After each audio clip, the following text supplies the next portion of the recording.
2020-21 का sample paper है जी। तो हर चैप्टर का एक क्वेश्चन हमारा रिवाइज होगा, हर चैप्टर के कॉन्सेप्ट जो है रिवाइज होंगे क्लास के अंदर। ये स्टार्ट कराया जा रहा है, इसके बाद फिर रिवीजन नोट्स कराए जाएंगे। पहला क्वेश्चन पढ़ें। Which of the following items is not dealt through profit and loss appropriation account? इन चार में से तीन आइटम तो P&L एप्रोप्रिएशन में आते हैं, एक नहीं आती। जो नहीं आती वो बताना। इंटरेस्ट ऑन पार्टनर्स लोन, बताइए जी ये P&L एप्रोप्रिएशन में आता है कि नहीं आता?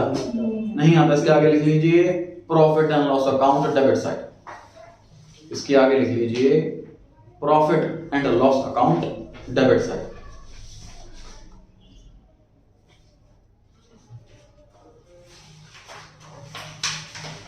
P&L अकाउंट डेबिट साइड में आएगा। बी पॉइंट में लिखा है जी पार्टनर सैलरी, ये आगे लिख लीजिए P&L appropriation account debit side. या बी, सी और डी तीनों ही आएंगे यहाँ पर। तीनों में आप एक एरो बनाकर सिंगल वन टाइम लिख सकते हो। P&L account, P&L appropriation account debit side. Point number B, C और डी ये तीनों।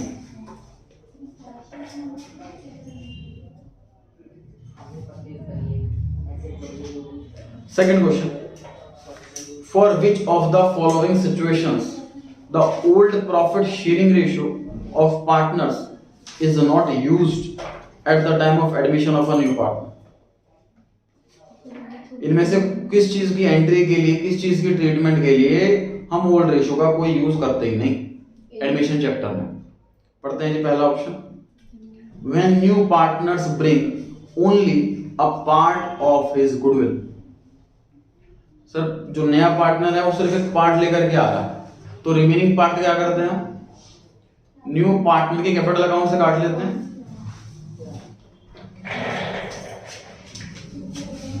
एंट्री ध्यान कीजिए क्या होती है। जब नया पार्टनर पैसा लेकर के आता है तो एंट्री क्या करते हैं बताना? Cash account debit to premium for correct, और capital cash account debit to premium for goodwill account. Second entry क्या करते हैं बताना? To sacrifice premium for goodwill account debit कर देते हैं और वो हम बांट देते हैं सैक्रिफाइसिंग पार्टनर्स में, इनकी सैक्रिफाइसिंग रेशियो में। लेकिन सर जो नया पार्टनर है वो पूरा पैसा नहीं लाया, मान लीजिए लाने थे 10,000 और वो लाया है 6,000, उसी कैपिटल में से ले लेंगे। तो सर 4,000 रुपए इसी के पार्टनर की कैपिटल अकाउंट से कट कर लें।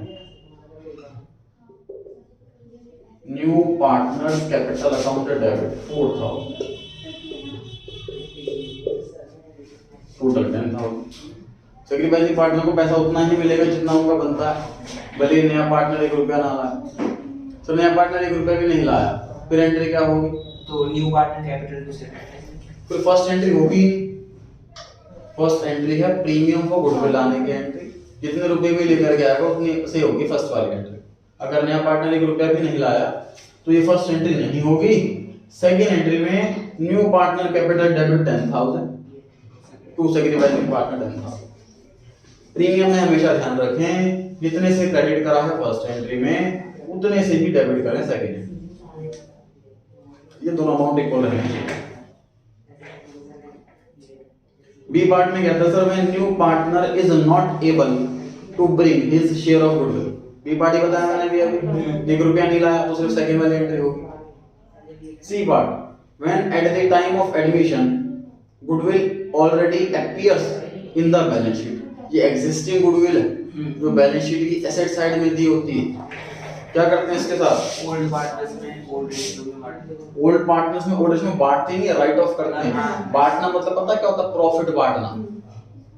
ये तो राइट ऑफ कर रहे हैं, गुडविल खत्म कर रहे हैं। एंट्री क्या होती है इसकी? All partners capital account debit to goodwill. Correct. समझते हैं एक बार फिर से? सर गुडविल जो है बैलेंस शीट की एसेट साइड में गिवन, जितनी भी आइटम एसेट साइड में होती है उनका डेबिट बैलेंस होता, वो खत्म करने के लिए क्रेडिट करेंगे, इसलिए गुडविल अकाउंट देखिए क्रेडिट होगा। ठीक है जी, कैपिटल घटेगी कैपिटल डेबिट होगी, कैपिटल डिक्रीज डेबिट। तो ये एंट्री होती है गुडविल राइट ऑफ करने की। D point, when new partner brings his share of goodwill in cash. D part क्या कह रहा है कि नया पार्टनर पूरा पैसा लेकर के आया, मतलब कैश टू प्रीमियम 10,000 मेरे एग्जांपल में।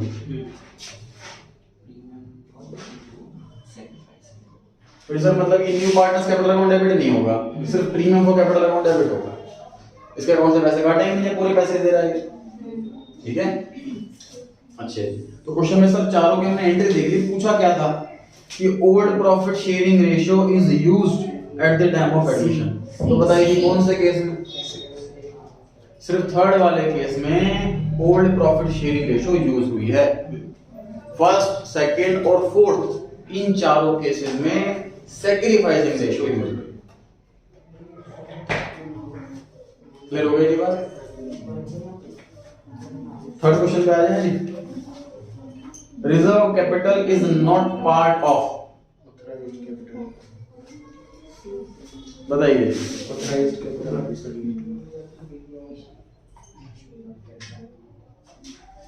रिजर्व कैपिटल किसको कहते हैं?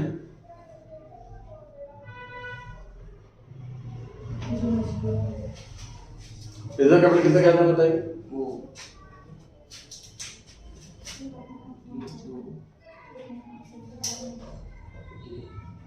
रिजर्व कैपिटल वो कैपिटल होती है जब कंपनी बंद होने वाली होती है तो वो अपने शेयर होल्डर्स मंगवाती है एंड के टाइम में। बिल्कुल सही।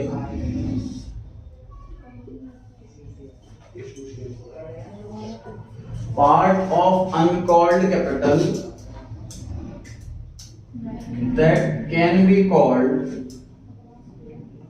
only at the time of liquidation। resolution भी की बात है।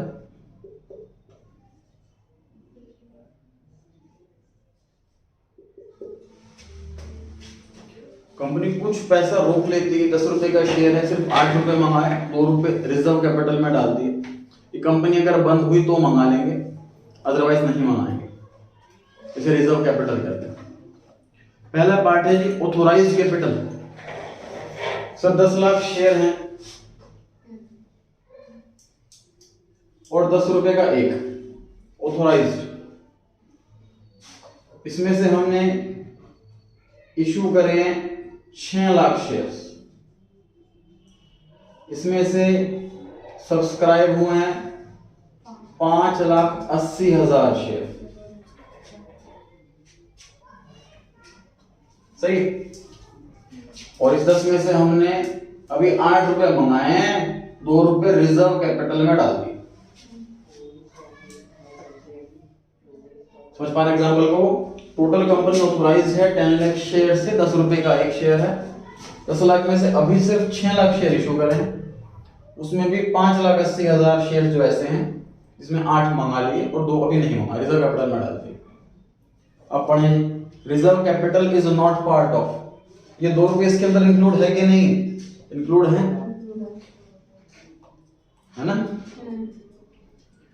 Is not a part of subscribed capital, subscribed capital के अंदर इंक्लूड है कि नहीं? इंक्लूड है। और डी पॉइंट पढ़ते हैं, is not a part of issued capital, issued capital का पार्ट है कि नहीं? है। तो सी पॉइंट हो गया, अनसब्सक्राइब्ड कैपिटल का पार्ट नहीं। फोर्थ क्वेश्चन पे आ गए। Sports star charitable club has income of ₹16,000 and deficit debited to capital fund of 4,300, then the expenditure will be. ध्यान से देखिए, P&L अकाउंट में इनकम किधर आती है? Credit side, expense debit side, net profit debit side. 11th class में सीखा हुआ है। सर अगर प्रॉफिट नहीं है, लॉस है, तो वो किस साइड आता है? क्रेडिट साइड आता है।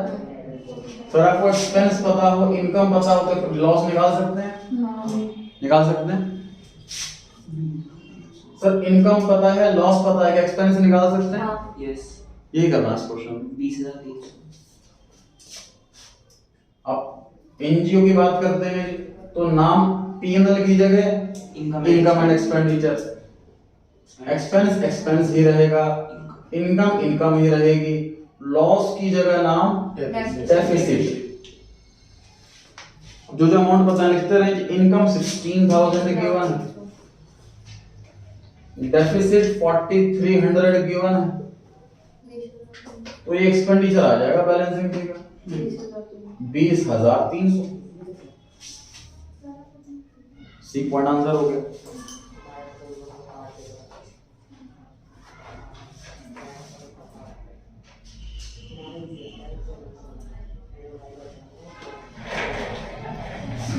बढ़ेंगे आगे।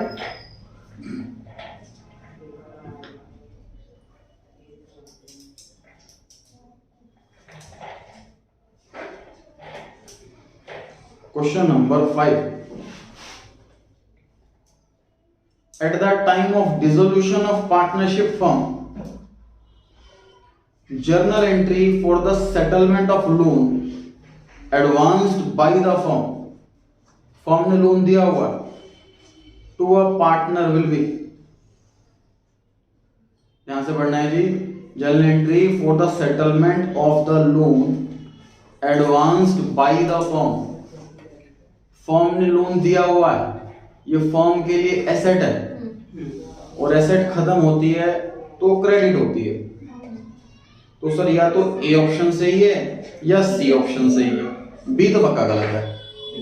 ये समझ पा रहे हैं जी? Loan advanced by firm, loan firm ने दिया था, तो ये जब लोन दिया होगा तो एंट्री करी होगी बी पॉइंट की। बी पॉइंट की एंट्री कब करी होगी? जब लोन दिया होगा। समझ पा रहे हैं जी? अब लोन के पैसे मिल रहे हैं हमको, तो कौन सा ऑप्शन सही हुआ जी? A option, bank account debit to loan to partner, loan के पैसे मिलने के। सर पार्टनर की कैपिटल में से तो कट कर सकते हैं, कर सकते हैं। 6th क्वेश्चन पे आ गए जी हम। A company forfeited 4,000 shares of ₹10 each, on which application money of 3 has been paid। 10 रुपए का शेयर है और जिसपे 3 रुपए एप्लीकेशन के हम पे कर चुके हैं। Out of these 2,000 shares were reissued. चलिए रीइश्यू की बात तो बाद में देखेंगे, पहले एंट्री करें फॉरफीचर की। निकालिए, लॉग ट्राई कीजिए।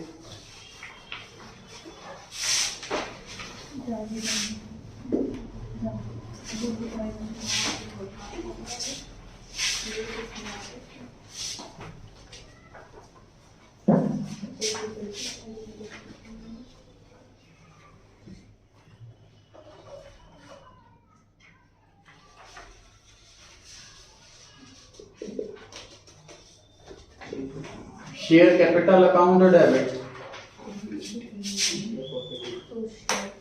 टू शेयर फॉरफिटेड या to share forfeiture account.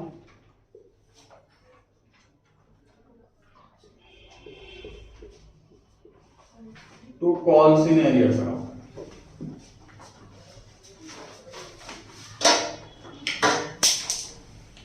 Share capital account कौन से अमाउंट से डेबिट होता है? होल्ड अप, जितना पैसा मंगाया। शेयर फॉरफीचर अकाउंट कौन से अमाउंट से क्रेडिट होता है?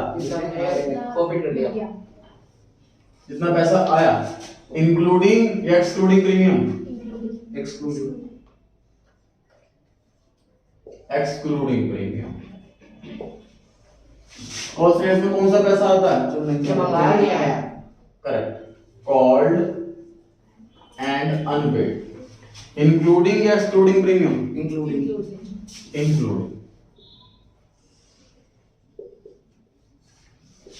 ये जो शेयर कैपिटल डेबिट करा कॉल्ड अप से, इंक्लूडिंग या एक्सक्लूडिंग प्रीमियम? एक्सक्लूडिंग।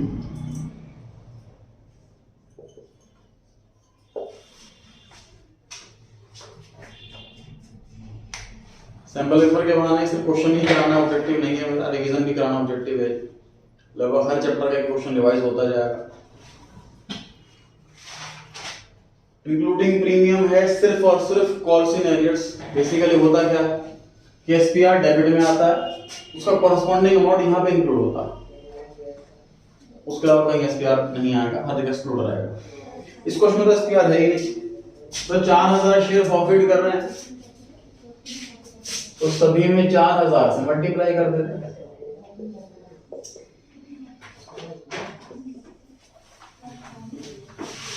₹3 पेड लिखा हुआ तो शेयर फॉरफिचर में आएगा ₹3, जितना पेड होता है वो शेयर फॉरफिचर में आता है।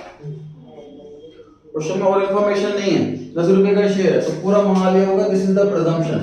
28 सारे पैसे मंगा लिए होंगे, दिस इज द प्रिजम्पशन। इसलिए शेयर कैपिटल में 10 आया और पॉजिटिव लाइन्स में 7 हो, जो मंगाया और नहीं आया।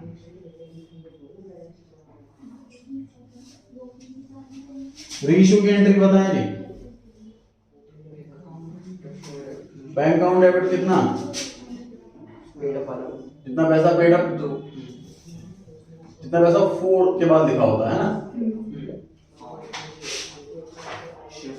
शेयर फॉरफिचर अकाउंट डेबिट, जितना हम डिस्काउंट दे रहे हैं रीइश्यू, इसको हम बैलेंसिंग फिगर करके भी निकाल सकते हैं।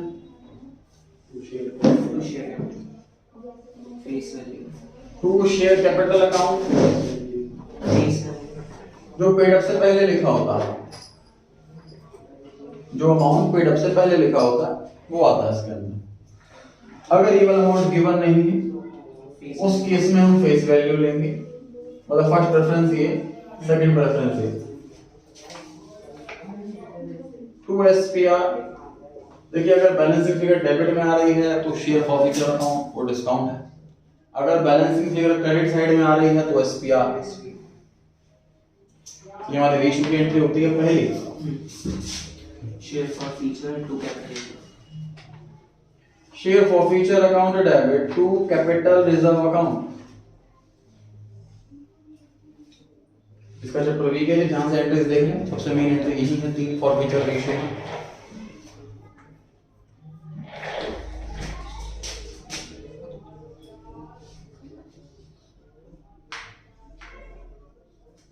Amount forfeited, total amount forfeited divided by number of shares forfeited। जितना पैसा फॉरफिट करा उसको डिवाइड कर दिया हमने जितने शेयर्स फॉरफिट करे, तो उससे क्या मिल गया मेरे को, पर शेयर कितना पैसा फॉरफिट करा, प्रॉफिट हुआ।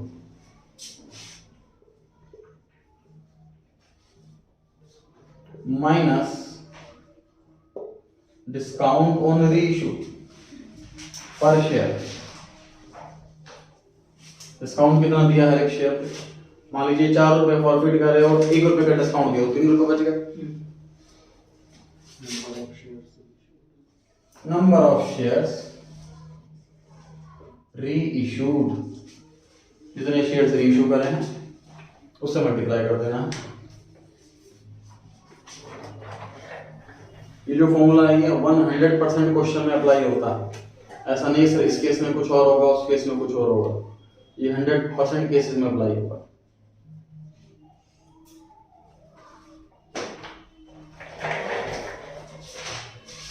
इस क्वेश्चन पे आते हैं, लिखा हुआ है out of these 2000 shares were reissued as fully paid up.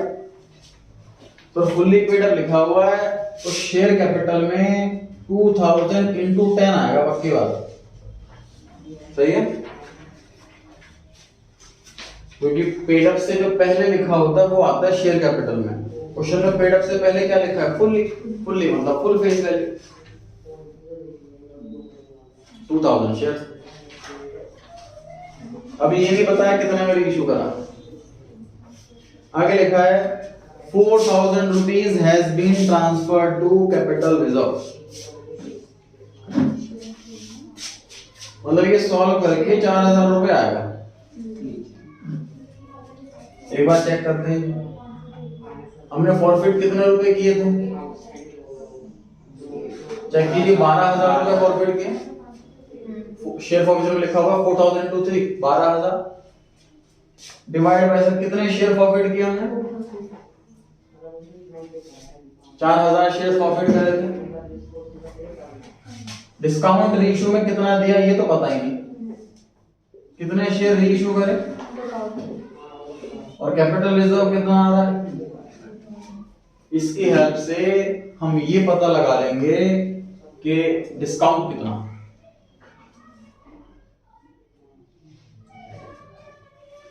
ये 2000 डिनोमिनेटर में जाएगा, 4000 डिवाइड बाय 2000 तो ये बन जाएगा 2 रुपए। 12,000 डिवाइड बाय 4,000 ये बन गया 3 रुपए।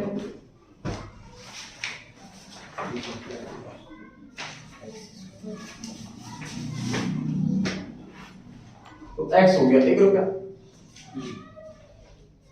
इसका मतलब सर जो डिस्काउंट है वो 1 रुपए का है। 2 साल। इस 10 रुपए के शेयर को हमने 1 रुपए डिस्काउंट पे इशू करा है, तो हमारा इशू प्राइस कितना हो गया? 9। मतलब एसपीआर नहीं आएगा, इन दोनों में से कोई एक ही चीज आती है। क्वेश्चन में पूछा गया था calculate the rate at which these shares were reissued, तो 9 रुपए आंसर है। इसको हमने 9 रुपए में रीइश्यू करा।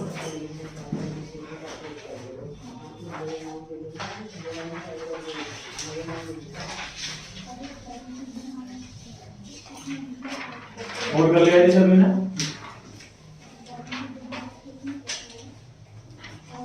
पढ़ें जी आगे।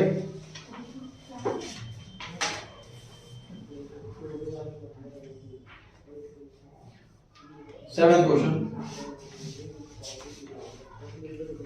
On the basis of the following data how much final payment will be made to a partner on firm's dissolution. Sir dissolution chapter है और ये कैपिटल अकाउंट का बैलेंसिंग फिगर पूछ रहा। Credit balance of capital account of the partner was 50,000। मुझे बताइए credit balance ये positive balance होता है कि नेगेटिव बैलेंस होता है? पॉजिटिव बैलेंस होता है, क्योंकि सर कैपिटल लायबिलिटी और रेवेन्यू का जनरल नेचर क्रेडिट नेचर होता है। उसके बाद लिखा है sir share of loss on realisation. इस लॉस की वजह से कैपिटल बढ़ जाएगी कि कम हो जाएगी? कम हो जाएगी। Forms liability taken over by him, बताइए ये रिसीवर है कि गिवर? गिवर। ये मत सोचना सर वो तो लेकर जा रहा लायबिलिटी, वो तो रिसीवर हुआ। और लायबिलिटी कोई एसेट थोड़ी है जो वो लेके जा रहा। लैंग्वेज का मीनिंग निकालना है हमें। एक लायबिलिटी लेके जा रहा मतलब लायबिलिटी पे ही तो करेगा उसको, ठीक है? तो लायबिलिटी लेके जा रहा मतलब लायबिलिटी पे करेगा, वो गिवर हुआ। क्रेडिट द गिवर, कैपिटल उसकी बढ़ जाएगी कम हो जाएगी? कम हो जाएगी। लायबिलिटी बढ़ जाएगी। Debit the receiver, credit the giver. पे कर रहा है तो फिर तो कैपिटल कम होनी चाहिए। अच्छा एक बात बताएं, कैपिटल जो हम कह रहे हो सर वो पैसे पे कर रहा है तो कैपिटल कम होनी चाहिए, ऐसा क्यों? जब रूल क्या है कैपिटल का? Debit the receiver, credit the giver. और वो पैसा पे कर रहा है वो गिवर, तो उसे क्रेडिट करना चाहिए। कैपिटल क्रेडिट करने से बढ़ती है, ठीक? दूसरा ये तो हो गया रूल बेस्ड। अब कॉन्सेप्चुअली सोचते हैं। मान लीजिए मेरी कैपिटल है 50,000 रुपए और फर्म में कोई लायबिलिटी पे करनी थी, फर्म में पैसा खत्म हो रहा, मैंने कहा मैं पे कर दूंगा पैसा, मेरे खाते में लिख देना मैं पैसे पे कर दूंगा। तो मेरा खाता बढ़ाओगे ही तो, घटाओगे थोड़ी ना। मैं पैसे भी दे रहा हूँ, अकाउंट भी और घट रहा है मेरा, डबल लॉस नहीं हो गया, ठीक है?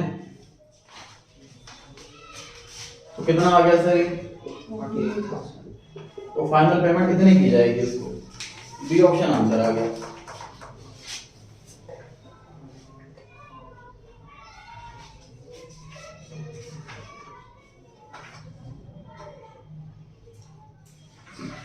बढ़े जी आगे। क्वेश्चन नंबर 8 पर आ गए जी। Arun and Vijay are partners in a firm sharing profits and losses in the ratio of 5:1। Profit sharing ratio दे रखी है 5:1। बैलेंस शीट में मशीनरी दे रखी है 40,000। If the value of machinery in the balance sheet is undervalued by 20%, then at what value will the machinery be shown in the new balance sheet? 32,000 48,000। दोनों ही जवाब गलत हैं।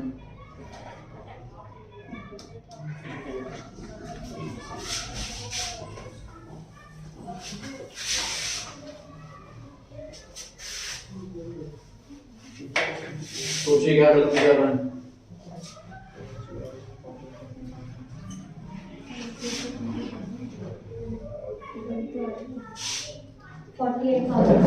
वो मैंने बता तो दिया गलत है।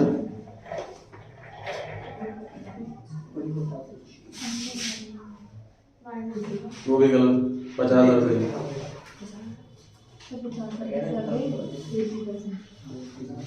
ये क्वेश्चन उन बच्चों के लिए है जो रिवाइज नहीं करते अच्छे से और लगता है मेरे को तो आता, मुझ जैसा बच्चे को पढ़ने की जरूरत नहीं। मुझे इतना पढ़ के बताइए, प्रॉफिट है कि लॉस? प्रॉफिट।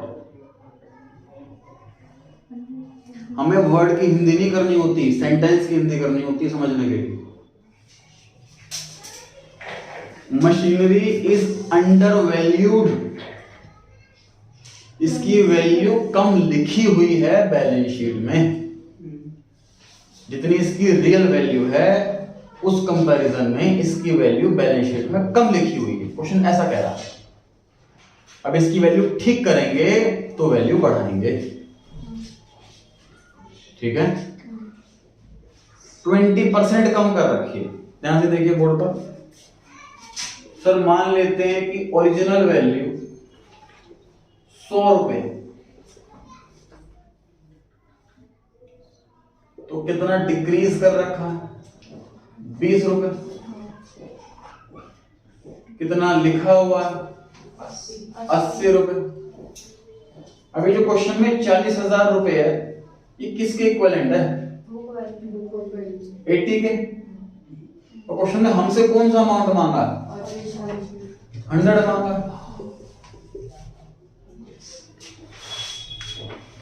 चेक करते हैं सर आपने जो आंसर निकाला वो सही निकाला कि नहीं निकाला। ओरिजिनल वैल्यू आ गई हमारी 50,000। 20% डिक्रीज करना, 50,000 का 20%, कितना बचा? सही आ रहा आंसर। तो ध्यान रहे, अंडर वैल्यूड वाले केस में इसका मतलब ये नहीं है कि वैल्यू घटानी है। उसको लिखा होता है value is to be reduced by या टू, उसमें लिखा होता है वैल्यू घटानी है।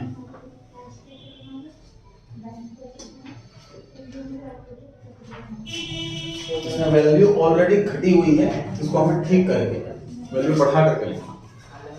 क्वेश्चन ऐसा कह रहा है।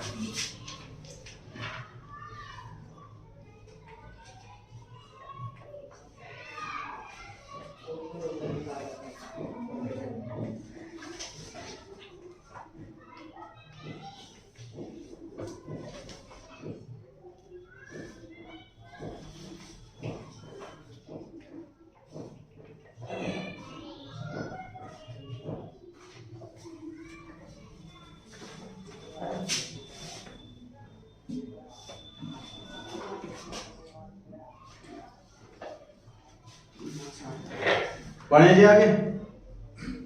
9th क्वेश्चन पर आ गए जी। 3 पार्टनर्स के नाम दिए हैं, तीनों की रेशियो दे रखे 5:2। As per their partnership agreement the share of deceased partner, deceased partner कौन? जिसकी डेथ हो गई, is to be calculated on the basis of profits and turnover of previous accounting year. Turnover का मतलब सेल्स, पिछले साल के प्रॉफिट और पिछले साल की सेल, इसके बेस पर हमें फाइंड आउट करना है प्रॉफिट। डेथ हुई है जी 31 दिसंबर 2019 को। Turnover till the date of death was 18 lakh. ये कितने मंथ की सेल है? 9 महीने की सेल। कब से कब तक? 1 अप्रैल से 1 अप्रैल 2019 से 31 दिसंबर 2019। Their profits and turnover for the year 18-19 amounting to this and this.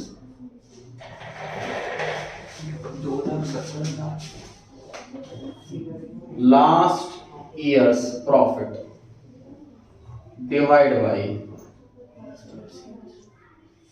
last year's sale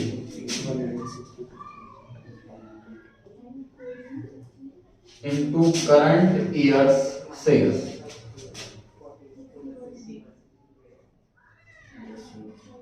into deceased partner's share into में months। इस फॉर्मूले में मैंने एक चीज गलत लिखी है, बाकी सारी चीजें सही लिखी है। चलिए पहले कैलकुलेशन पे देखते हैं। लास्ट ईयर प्रॉफिट कितना है बताना? 4 लाख। 4 लाख। लास्ट ईयर की सेल कितनी है बताओ? 20 लाख। करंट ईयर की सेल कितनी है? बोलो। 18 लाख। डिसीज पार्टनर का शेयर कितना? 3/10। बीच वाला पार्टनर है ना, टैक्स। और कितने मंथ काम करा इसने? 9 मंथ काम करा। इसमें एक चीज गलत है, ये आपको बताना है क्या गलत है और क्यों गलत है। कौन बच्चा ईमानदारी से पढ़ता?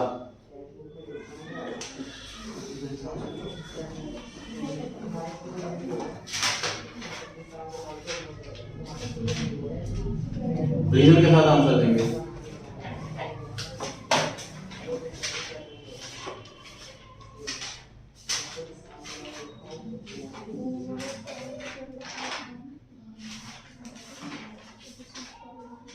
इसमें मंथ नहीं आएंगे। करेक्ट। मंथ क्यों नहीं आएंगे बताएं एक बार? क्योंकि इसमें सेल तो उसकी डेथ तक ही गिवन है। बिल्कुल सही आंसर है जी। ये जो करंट ईयर की सेल है ना, ये ऑलरेडी 9 मंथ की सेल, फर्दर 9 बाय 12 क्यों करेंगे? ठीक है, तो सिर्फ और सिर्फ सेल्स वाले केस में हम मंथ इग्नोर करते हैं, बाकी हमेशा लेते हैं।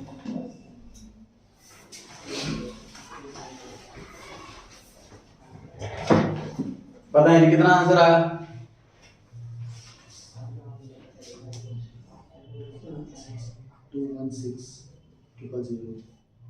216,000। बाकी सब सहमत हैं इससे?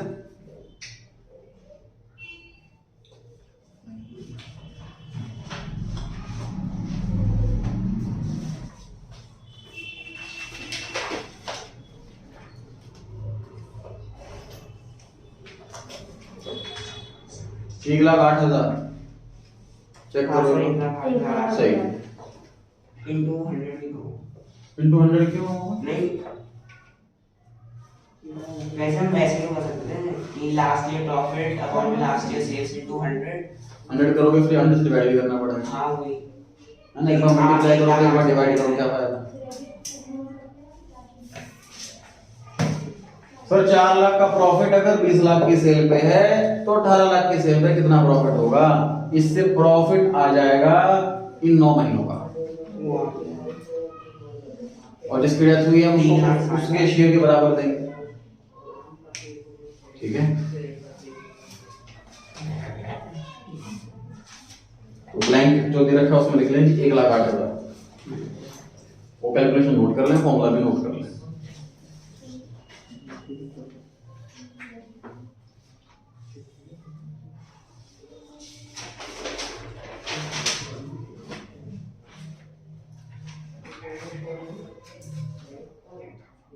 पढ़े आगे क्वेश्चन नंबर 10। रिटायरमेंट और death of a partner will create a situation for the continuing partners which is known as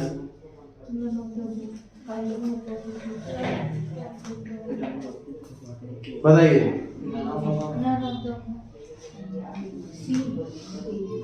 देखिए जी, सी ऑप्शन जो है वाइंडिंग अप, उसमें तो बिजनेस ही बंद हो जाता, लेकिन रिटायरमेंट और डेथ से जरूरी नहीं कि बिजनेस बंद हो।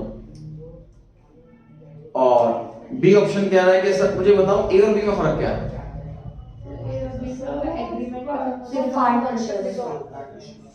ए पॉइंट में एग्रीमेंट खत्म हो जाएगा। करेक्ट। ए पॉइंट में पार्टनरशिप वर्ड का मीनिंग है कि सिर्फ एग्रीमेंट, उनकी डीड खत्म हो रही है, और बी पॉइंट में पार्टनरशिप फॉर्म बंद होने का मतलब है कि पूरी फॉर्म ही बंद हो रही है, बिजनेस रुक रहा है। तो जैसे रिटायरमेंट या डेथ होगी तो पक्की बात है उनकी डीड तो बेकार हो गई पुराने वाली, नई डीड बनाई जाएगी। ए ऑप्शन आंसर है जैसा। ए ऑप्शन का मतलब है डीड एग्रीमेंट खत्म हो जाना। तो सुन लीजिए, ऑप्शन ए कब आता है? चेंज इन रेशियो में। आगे लिख सकते हो ऑप्शन नंबर ए के सामने change in ratio, admission, retirement और डेथ। डाउट है कुछ? ऑप्शन ए के सामने लिख सकते हैं आप change in ratio, admission, retirement और डेथ। इन 4 सिचुएशन में डिसोल्यूशन ऑफ पार्टनरशिप होता है।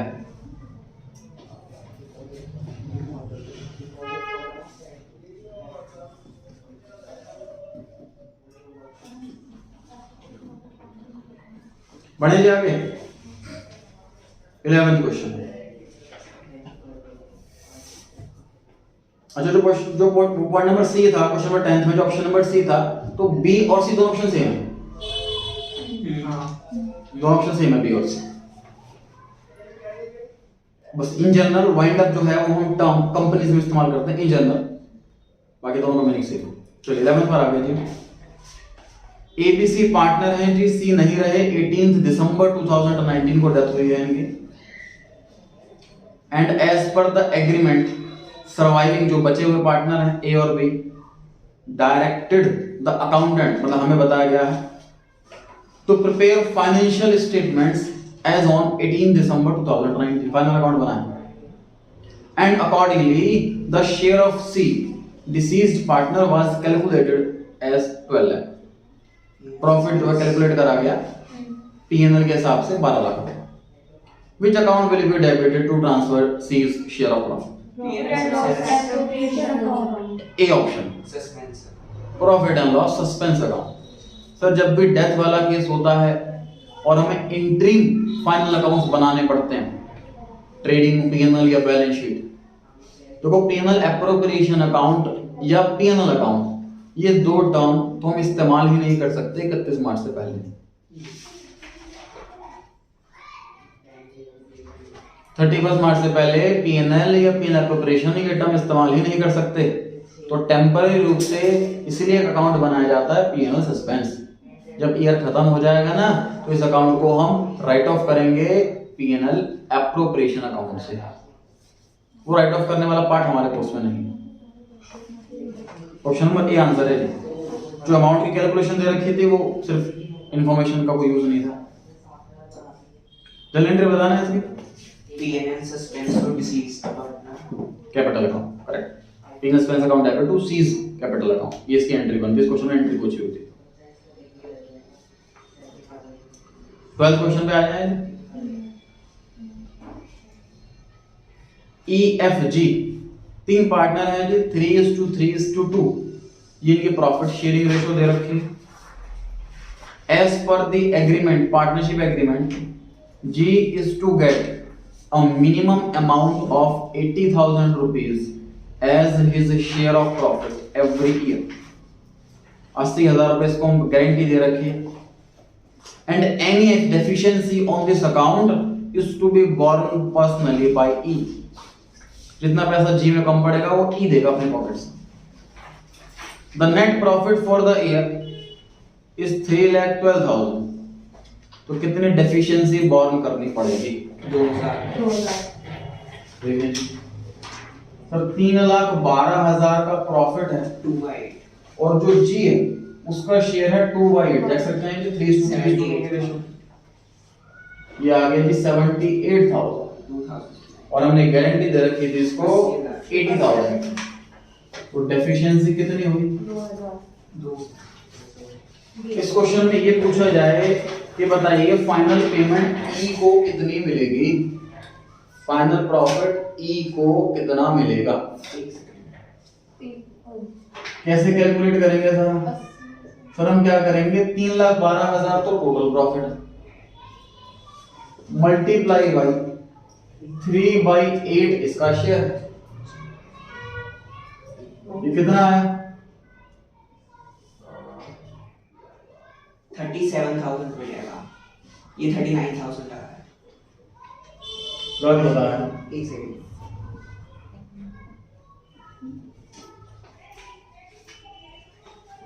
एक 1,07,000 आ रहा है। 1,17,000 होना चाहिए। देखो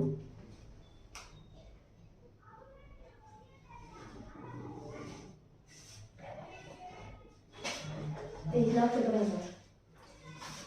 यहाँ से देखिए हम बात कर रहे हैं ई पार्टनर की, 3,12,000 टोटल प्रॉफिट है और ई का शेयर है 3/8, तो 3,12,000 का 3/8 आ रहा है जी 1,17,000। बताइए क्या करना है इसमें और अभी करते हैं। 2,000 इसने डेफिशिएंसी के दे दिए जी को, 1,15,000 मिलेंगे ई।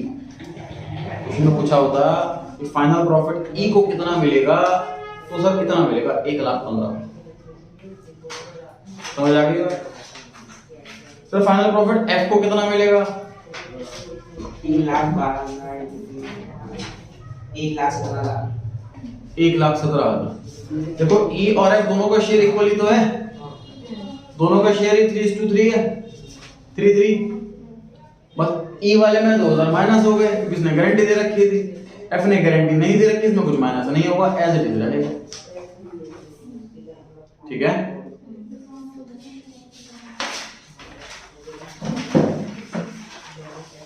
थर्टीन में पूछा जी pick the odd one out, 4 में से 3 चीजों में कोई सिमिलैरिटी ढूंढनी है और एक कोई ऐसा है जो बिल्कुल अलग है।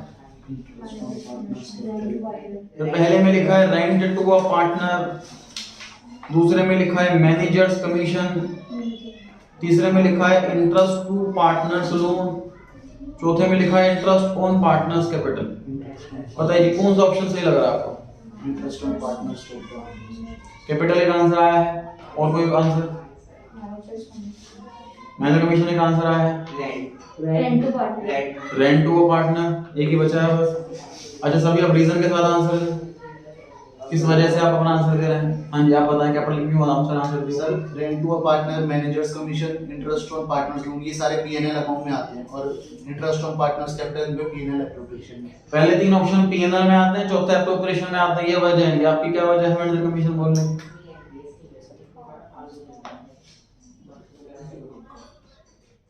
आपकी क्या वजह है रेंट बोलने की? सही लग रहा था। डी ऑप्शन सही है। पहले 3 ऑप्शन जो हैं वो पीएनएल में आते हैं, चौथा ऑप्शन एप्रोप्रिएशन में आता है। पहले 3 चार्ज अगेंस्ट प्रॉफिट है और चौथा एप्रोप्रिएशन ऑफ प्रॉफिट है। पहले 3 दिए ही जाएंगे चाहे प्रॉफिट हो या ना हो, चौथा तभी दिया जाएगा जब प्रॉफिट डीड हो या ना हो। पहली 3 आइटम दी ही जाएंगी, चौथी आइटम डीड होने पर ही दी जाएगी। सर पार्टनर की प्रॉपर्टी पे रेंट भी कंपलसरी होता है प्रॉफिट की, मतलब चार्ज अगेंस्ट की प्रॉफिट होता है। अगर पार्टनर ने अपनी प्रॉपर्टी दे रखी है बिजनेस करने के लिए, उस पे रेंट भी चार्ज होगा, प्रॉफिट मतलब कंपलसरी। रेंट तो चार्ज होता ही है क्योंकि एज एन आउटसाइडर उसने, एज अ लैंडलॉर्ड उसने प्रॉपर्टी दी है, चार्ज होता है, पीएनएल में आता है। सर अगर पार्टनर एज अ कैपिटल लाता बिल्डिंग।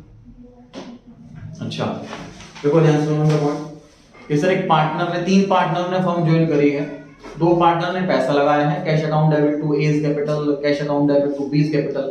तीसरे पार्टनर के पास पैसा नहीं था, उसने कहा मेरी प्रॉपर्टी में वो लगा रहा हूं, तो उसकी एंट्री होगी building account debit to C's capital. अब वो पार्टनर की बिल्डिंग थोड़ी क्या लगेगी, तो फर्म की बिल्डिंग हो गई, ठीक है, उस पर रेंट का क्वेश्चन ही नहीं उठेगा, पार्टनर के लिए तो बस है, ठीक है, सैनिटाइज करके बैठना है। 14th पे आ गए जी हम।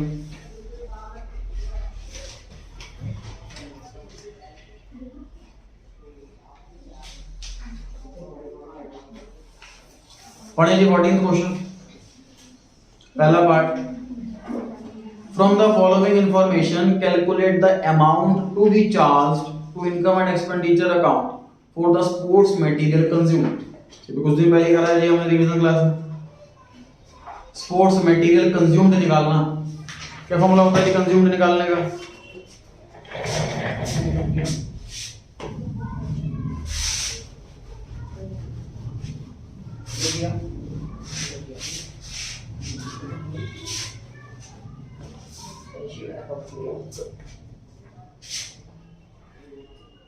Sports material consumed, opening stock plus purchases minus closing stock question में लिखा है sir stock of sports material 1 अप्रैल 19 को, मतलब ये opening stock, paid to creditor, creditor का opening closing balance, sports material sold. इसको मैं अकाउंट बना के कराता हूं।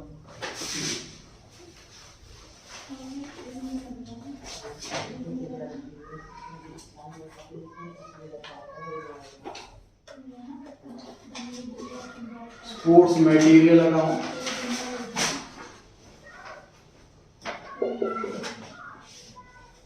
Creditors for sports material account.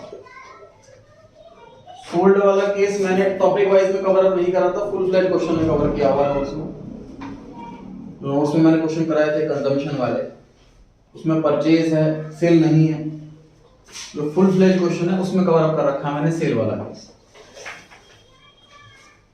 Sir asset का बैलेंस डेबिट में आता है, टू बैलेंस बी 60,000 और बाई बैलेंस सीडी लिखा हुआ है there was zero stock at the end of the financial year. तो बैलेंस सीडी लिखो ही मत या जीरो लिख दो, आपकी इच्छा। अमाउंट पेड टू क्रेडिटर, जब क्रेडिटर को पैसे देते हैं तो बैंक अकाउंट या फिर to cash account, creditor account debit to bank.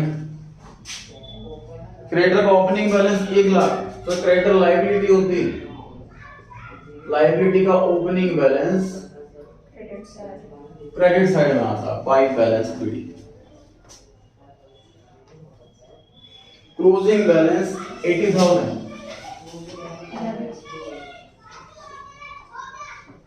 Debit side, opening BD credit में तो क्लोजिंग डेबिट में। Sports material sold during the year, sir 35,000 book value है और 15,000 में बेचा, क्या लगता है प्रॉफिट हुआ है कि लॉस हुआ? बोलिए सभी, लॉस हुआ है। बाय लॉस ऑन सेल 20,000, 35 का सामान 15 में बेचा, 20 का लॉस हुआ। उसके बाद लिखा हुआ जी कैश परचेजेस, परचेज करेंगे तो सच बढ़ेगी, डेबिट में आएगा। To cash purchases 1,30,000। अब यहां से परचेजेस निकालिए, 2,80,000 ब्रैकेट में बैलेंसिंग कितना है जी? 2,80,000।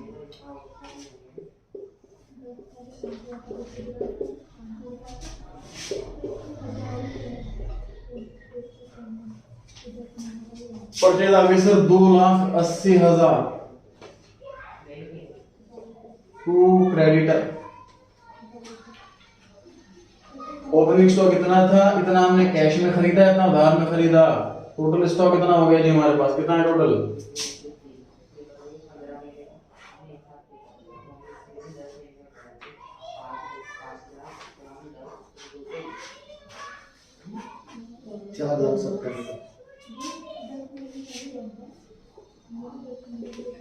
$4,70,000 में से हमने 35,000 वाला सामान बेच दिया और एंड में फिर भी कुछ नहीं बचा, तो बाकी का कंज्यूम्ड हो गया by income and expenditure account bracket में consumed.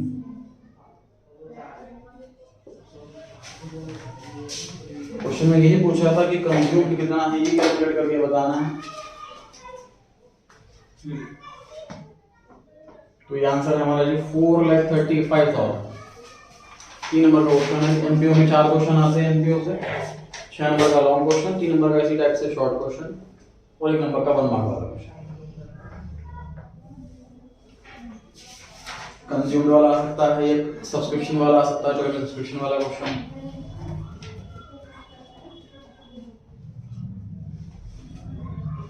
Sports material simple asset है जी, खरीदेंगे तो बढ़ेगी, बेचेंगे तो घटेगी। क्रेडिटर अकाउंट में 4 की आइटम है, 5 की आइटम आनी नहीं। इस अकाउंट को बनाने का पर्पस सिर्फ और सिर्फ परचेज कैलकुलेट करना था। अगर क्वेश्चन में क्रेडिट परचेज गिवन होती तो ये अकाउंट नहीं बना, या फिर टोटल परचेज गिवन तो भी नहीं बनाते। नोट कर लिया जी सभी ने? 5 मिनट में